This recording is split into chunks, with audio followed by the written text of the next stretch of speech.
சோர்வடைஞ்ச போது ஒரு துணையா வந்த ஒளி நீ.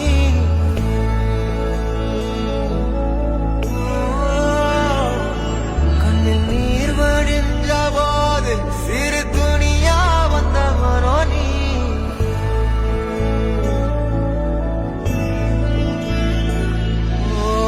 சின்ன நம்பிக்கை ஊட்ட இந்த உலகம் சொல்லும் கதை நீ. அந்த கதையை வீர அவதரிச்சு வந்த நேசம் நீ.